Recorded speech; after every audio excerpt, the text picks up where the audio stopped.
friends, myself Preeti, and today we are going to discuss about the topic Saptak. Saptak means scale. There are the three levels of voice which called Saptak.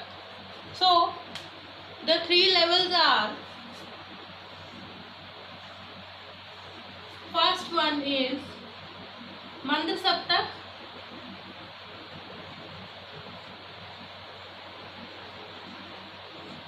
and the second one is Madhya Saptak. The third one is Tar Saptak. These are the three levels of the voice and the scale. The first type, in Mand Saptak, the voice is always low. और इसी तरह मध्य सप्तक में हमारे पास जो voice रहेगी वो हमारी मीडियम लेवल पर वॉइस रहेगी, मतलब ना ज़्यादा नीची होगी हमारी आवाज़ गाते समय और ना ज़्यादा ऊंची होगी, मीडियम रहेगी। और तार सप्तक में हमारी आवाज़ हमेशा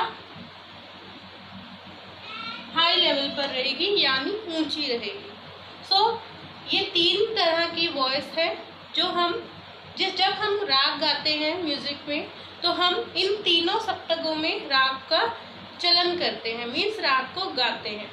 बट स्कूल लेवल पर हम जब राग गाएंगे तो हम इन टू लेवल्स में गाएंगे, टू सप्तक में गाएंगे, मंद सप्तक और मध्य सप्तक। यानी हमारी आवाज़ लो में भी जाएगी, कुछ नोट्स हम लो में भी लेंगे और बाकी के नोट्स हम मीडियम यानी मंद सप्तक में गाएंगे। इन तीनों सप्तकों में 7-7 स्वर लिए गए हैं। हमारे पास संगीत में 7 स्वर हैं, आप सभी को पता है, सा रे ग म प ध और नी। सो ये सातों स्वर मंद सप्तक में भी हैं, मध्य सप्तक में भी हैं और तार सप्तक में भी हैं। बट इनकी पहचान के लिए तीनों सप्तकों में कुछ अलग से बताया गया है। जैसे फर्स्ट मंद सप्तक में जब ये 7 स्वर आएंगे तो इनकी पहचान के लिए हमें स्वरों के नीचे बिंदी दी जाएगी। इस बिंदी से हमें ये पता चलता है कि ये जो सातों स्वर हैं, ये जो 7 नोट्स हैं, ये कौन से सप्तक के हैं, मंद सप्तक के।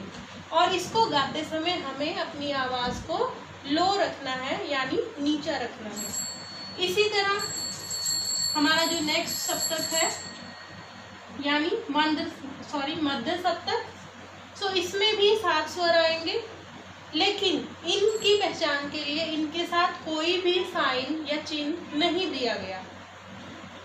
जैसे ये 7 स्वर सिंपल लिखे हुए हैं आपके सामने, सो इनके साथ कोई भी साइन नहीं है, इसका मतलब ये स्वर जो है मध्य सप्तक के स्वर हैं। उसके बाद हमारे पास तीसरा सप्तक है यानी तार सप्तक, जिसमें हमारी आवाज़ को हमने ऊंचा रख के गाना है। सो इसमें 7 स्वरों की पहचान के लिए स्वरों के ऊपर बिंदु आएगा इस तरह से। अब हमें पहचान हो रही है कि ये जो सातों स्वर हैं वो कौन से सप्तक के हैं, तार सप्तक के।